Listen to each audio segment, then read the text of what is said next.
Salut les cinéphiles, bienvenue sur Cinéa, je suis content de vous retrouver pour une nouvelle vidéo. Ça fait longtemps, je suis désolé, donc je pars souvent en vacances, donc je peux faire des gros arrêts, mais je fournirai toujours du contenu et je serai là pour vous servir en Blu-ray, en nouveauté. On parlera aussi du CES avec un petit peu de retard. Donc je vais vous présenter les nouveaux titres que j'ai achetés. Donc il y a du très lourd. Donc on va commencer tout de suite avec V pour Vendetta, l'édition Mando. Franchement je kiffe, mais un truc de malade. L'édition est tout juste sublime. Gros coup de cœur. C'est un DC. C'est un DC mais style Joker. C'est vraiment ou un Nolan. C'est dans le même style en fait de film indépendant. Et vraiment l'édition est de toute beauté. Attention parce que ces éditions partent très vite. Ils deviennent vraiment voilà, Mando c'est vraiment l'une des rares. C'est vraiment les mandos souvent quand ils disent qu'il va plus y en avoir, enfin c'est limité, c'est vraiment limité. Très content d'avoir cette édition. Pour les intéressés aussi, il va y avoir l'édition de Superman v Batman avec les scènes en IMAX qui a été remasterisée en IMAX. Et donc jetez-vous dessus parce qu'il va peut-être pas y en avoir beaucoup. Donc voilà pour V pour Vendetta. On continue avec La Terre du Milieu. Beau coffret, gros coup de cœur. Donc j'ai sauté dessus donc, pendant le Black Friday. Donc voilà le coffret La Terre du Milieu. Donc ça revenait pratiquement au même prix de les acheter séparément. Donc j'ai préféré prendre le coffret. Vraiment, je pense que ça peut être une édition collector et qui deviendra rare. Le coffret en lui-même à l'intérieur, c'est pas un truc de fou, hein. Donc dites-moi dans les commentaires pour vous quel a été le plus beau coffret Le Seigneur des Anneaux. Je pense beaucoup au coffret en forme de livre qui coûte pratiquement 1000 euros ou 1500 euros. Donc voilà, l'édition devenait rare. Et pour moi, La Terre du Milieu, c'était absolument à avoir en 4K. Donc je suis vraiment heureux d'avoir ce coffret là. Surtout que j'ai pu l'apprécier en Dolby. J'ai revu au cinéma la saga et c'est un pur bonheur. J'ai vu en Dolby et c'est l'une de mes meilleures expériences. Voilà pour Le Seigneur des Anneaux. On continue avec un petit bijou qui a été bradé pratiquement à 100 euros hein, pendant les soldes. Et je suis vraiment fan d'Harry Potter et en particulier du coffret Dark Edition. Ça change un peu des gentils dans Harry Potter avec toujours Harry. Ce coffret est vraiment de toute beauté en steelbook. Je bavais dessus depuis longtemps et je suis vraiment content de me mettre jeté dessus. Donc voilà pour le coffret Dark Edition. Donc voilà, je n'ai pas ouvert, mais vous pouvez trouver facilement les éditions, les vidéos sur YouTube où qui c'est ouvert, ou qu'il y a des ouvertures de coffrets. Donc on continue avec Drive. Je tiens à préciser que je suis plutôt quelqu'un, en fait, mes films restent dans l'emballage, mais le jour où je les regarde, en fait, j'ouvre le coffret simplement, quoi. Je suis pas là à tout déballer, je suis plus dans le délire de, dès que je regarde le film, et j'ouvre le plastique. On va continuer avec Drive, une édition collector qui coûte la peau des fesses dès maintenant. C'est une édition US. Donc voilà, sublime Drive en 4K. Il n'y a pas le français. Donc l'édition française est sortie. Hein. J'ai peut-être changé le Blu-ray pour le Blu-ray 4K en français. Mais cette édition est de toute beauté. Voilà Drive, l'un de mes coups de cœur. Et un petit commentaire sur Drive, quand je l'ai vu au cinéma, je croyais que c'était un film à Fast and Furious. J'ai pas apprécié la première fois, j'ai pas vu la profondeur de Nicolas Winding, son film indépendant, mais j'ai revu une deuxième fois et je suis tombé amoureux. Comme quoi, faut toujours laisser une chance au cinéma et refaire un deuxième visionnage quand on n'a pas apprécié. Donc voilà pour Drive, sublime édition. On continue avec Viking. Personnellement, avec Game of Thrones, l'une de mes séries préférées, le Blu-ray claque, mais laisse tomber, c'est un truc de fou. Donc, DDS HD et Viking, j'achète rarement des séries, mais des séries qui m'ont marqué comme ça, j'achète. Viking, vraiment incroyable. Spartacus aussi dans le même genre. Donc, voilà pour Viking. On continue avec Green Miles avec la ligne verte. Magnifique édition, celle-là c'est une édition italienne. Donc moi j'adore acheter en Europe, aux USA, voilà, je suis très ouvert au marché du monde entier. Surtout que le 4K on peut se régaler avec, hein. Le 4K par rapport au Blu-ray c'est dézonné. Donc on peut se régaler à commander partout dans le monde, juste faites attention aux sous-titres. Chez la VO, enfin la version française et les sous-titres. Certains lecteurs Blu-ray comme le 820, bon avec des petits firmware supplémentaires, ou les Oppo, ou récemment la Raven, on peut rajouter des sous-titres en externe sur une clé USB, ce qui est super.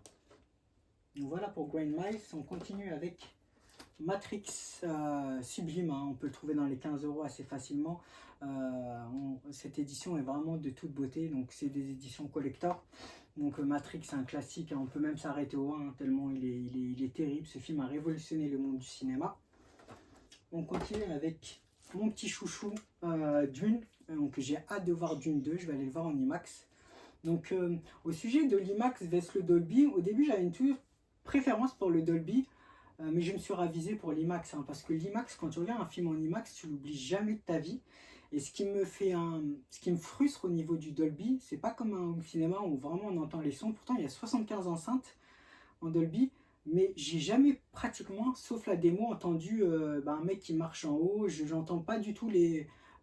c'est mal adapté, j'entends pas du tout le côté 3D quoi. En haut on n'entend rien, et c'est ce qui me frustre. Et l'IMAX, c'est vraiment, on va dire, la fréquence est au maximum. Chaque enceinte en IMAX a une fréquence maximum, hein. Donc chaque enceinte fait son grave et passe par toutes les fréquences. C'est comme si on était à la maison mais en full band. Donc j'ai vraiment, maintenant je regarde tout en IMAX, et tant pis pour l'Atmos en haut. J'ai vraiment, voilà, l'IMAX on l'oublie jamais le film, hein. Voilà pour Dune, mon petit chouchou. On continue avec Le Mans 66, terrible, hein. On a Christian Bale et un Matt Damon, vraiment l'un des meilleurs films de course, hein, terrible, terrible. Donc en 4K Ultra HD, ça claque, je l'ai vu au cinéma. Donc voilà, je regarde avec mon cinépass énormément de films au cinéma. Donc ça me permet d'ensuite choisir mes films préférés. On continue avec Driver. Apparemment c'est l'un des films préférés de Tarantino, je ne l'ai toujours pas vu, donc je peux pas me donner une critique. Apparemment c'est vraiment, il est terrible le film, hein, donc j'ai hâte de le voir, enfin selon les retours. Donc voilà pour Driver. On continue avec First Man, un film de Damien Chazelle, hein. Donc Damien Chazelle c'est du lourd, il a fait Babylone. Il a fait vraiment récompensé aux Oscars. Il a fait Babylone, il a fait Whiplash, c'est l'un de mes films préférés au niveau de la musique, est terrible, terrible. L'acteur dans Whiplash a fait une performance tout bonnement incroyable, hein. Donc voilà pour First Man. Un Gosling, j'aime beaucoup Ryan Gosling. On continue avec Alita, Battle Angel. J'aime beaucoup ces packs là parce qu'il y a la 3D. Là on a une édition USA, j'avais commandé aux USA. Donc Alita, un petit chef d'œuvre. Donc voilà, il n'a pas cartonné je crois au box-office, mais je crois qu'il y a un 2. James Cameron a participé de près ou de loin au projet de mémoire. Donc voilà pour Alita, une 3D exceptionnelle, hein. Donc moi je suis un grand fan de la 3D. Essayer en vidéoprojecteur, c'est l'adopter. J'ai même une préférence pour la 3D au 4K. On continue avec Harry Potter à l'école des sorciers. J'aime beaucoup ce petit steelbook, donc voilà, un petit steelbook Harry Potter en 4K. On continue avec édition Fnac spéciale Star Wars le dernier Jedi. Donc voilà, petit steelbook très sympathique. Les steelbooks sont vraiment sympas des Star Wars, mais je pense qu'ils auront quand même pu faire un peu mieux. Donc voilà pour Star Wars. On continue avec Solo, Star Wars, je ne l'ai pas vu encore, donc voilà, mais l'édition est très belle. C'est bizarre parce qu'en fait, quand on voit la jaquette, t'as l'impression vraiment, c'est comme une carte qui a été collée, imprimée. C'est voilà, c'est une impression comme un scanner. Enfin, je les trouve pas vraiment exceptionnels au niveau des jaquettes. Donc voilà pour Solo Star Wars. On continue avec un chouchou, John Wick 4, que j'avais vu en Dolby. John Wick 4, c'est vraiment... il est terrible, il est terrible. D'ailleurs, le 5 va être avec une nana, je ne me rappelle plus son nom. Voilà, donc Ballerina, je crois, le 5 qui va s'appeler. John Wick 4, j'ai kiffé de malade, un Donnie Yen exceptionnel. Donc on a deux monuments du cinéma, un Donnie Yen et Keanu Reeves. Il a cartonné, super bien noté, mais pour moi c'est vraiment un jeu vidéo. Hein. C'est John Wick 4. Si on résume John Wick 4, c'est un jeu vidéo. Hein. Boum boum, ça shoot de partout et c'est ce qu'on veut. Donc voilà pour John Wick 4. On continue avec Once Upon a Time in Hollywood, un petit chef-d'œuvre de Tarantino hein, que j'ai trouvé un petit peu long, mais j'ai redonné une deuxième chance. J'ai kiffé un Brad Pitt énorme.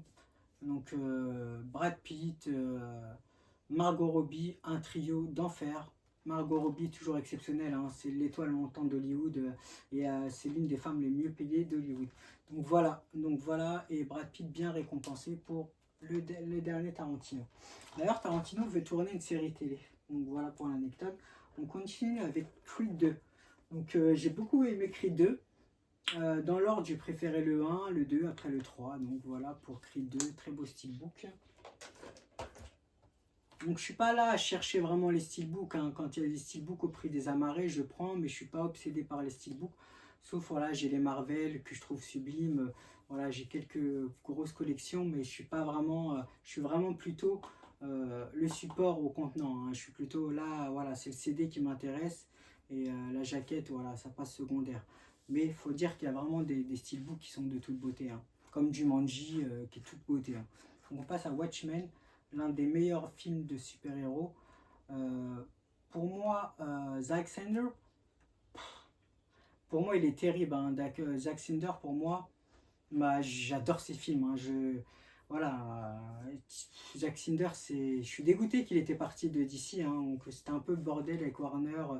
Voilà, c'est pas forcément que les entrées qui font un film. Hein. Donc il y a des films qui ont été appréciés vraiment longtemps après et qui sont devenus des chefs-d'œuvre. Hein. Donc voilà, on pense aux évadés. Voilà, donc voilà pour Watchmen. On continue avec Logan. D'ailleurs, je vais vous faire montrer toute la collection X-Men dans une prochaine vidéo. J'ai tous les steelbooks.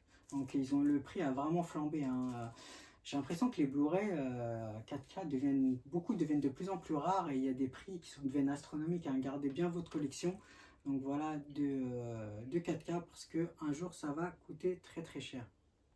Donc voilà pour Logan, magnifique édition. D'ailleurs Logan, dans les notes Allociné, IDMB est considéré comme le meilleur des X-Men. Donc dites-moi quel est votre X-Men préféré.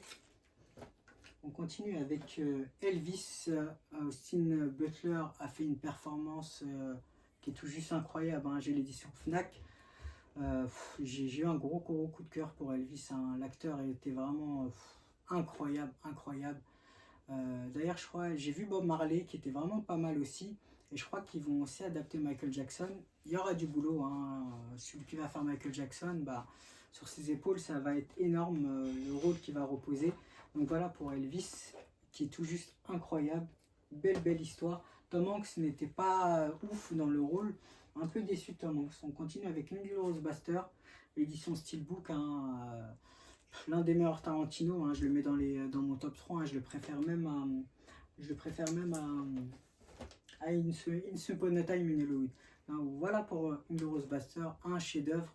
Les 4K sont de toute beauté, hein, c'est des restaurations 35 mm, ça claque comme pas possible. Toujours ce côté très cinéma argentique que j'apprécie tant. Je suis plus branché argentique, c'est pour ça que je suis plus attiré par les vidéoprojecteurs JFC que par le numérique Ultra 5 mini. Je déteste tout ce qui est trop numérique. Malheureusement, avec les télé 98 pouces, on se projette vers le numérique et très poussé et j'aime pas beaucoup ça. Voilà, moi je suis du côté Nolan, tout ce qui est argentique, tout ce qui est IMAX. Donc voilà pour Inglourious Basterds. On continue avec un super coffret, hein, le légendaire Arnold de l'un de mes acteurs préférés. Pas en termes d'acting, mais je trouve que c'est un gars c'est un exemple quoi. Terminator 2 et Total Recall en steelbook. Donc deux chefs-d'œuvre. Donc voilà, un film de Total Recall de Paul Verhoeven qui est très controversé. Hein. Donc voilà, Donc Terminator 2, bah, Le Jugement Dernier, pour moi, c'est l'un des meilleurs films de tous les temps, hein. D'ailleurs, cette édition de Terminator 2, si je peux avoir le meilleur coffret, le plus beau de tous les temps, je l'achèterai, hein. J'ai loupé de peu la main à 130 € sur eBay. Elle est passée à 700 juste après, hein. Je l'ai loupé en 1 heure.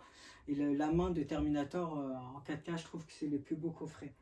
Donc on passe au dernier film que je vais vous présenter aujourd'hui.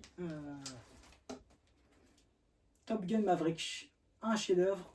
Notre Tom Cruise national qui a sauvé Hollywood lors de la pandémie. Très très beau coffret, j'ai adoré, j'ai tellement adoré que je l'ai vu 3 fois. Donc voilà pour Top Gun Maverick avec un box-office qui était tout juste monumental, hein. Je crois qu'il y a eu des milliards au box-office. Donc c'est dommage parce que Tom Cruise n'a pas eu le même succès avec les Missions Impossibles. Donc on peut voir un peu de l'attitude aussi dans dans Hollywood qui joue la sécurité. Dans le dernier Mission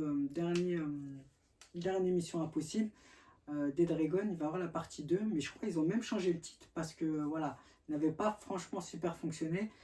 Un Top Gun 2 est prévu et je suis super content. Ces films-là se regardent sur le grand écran. Bon, après, si vous avez un OLED ou un vidéoprojecteur avec un home cinéma, vous aurez encore mieux à la maison, hein. Mais l'immersion, quand même, est assez incroyable. Dommage que le son ne suit pas au cinéma, sauf les salles Dolby et IMAX. Voilà pour Top Gun Maverick. Donc, j'espère que cette vidéo vous a plu. N'hésitez pas à liker, commenter. Désolé, les amis. En plus, je repars à moi en vacances, donc il n'y aura pas beaucoup de vidéos. Je vais quand même, malgré tout, essayer de parler du CES et plus des vidéos un peu plus techniques. Comme je n'aurai pas mes Blu-ray à portée de main, n'hésitez pas à liker, commenter, partager. À bientôt les cinéphiles sur Cinéas.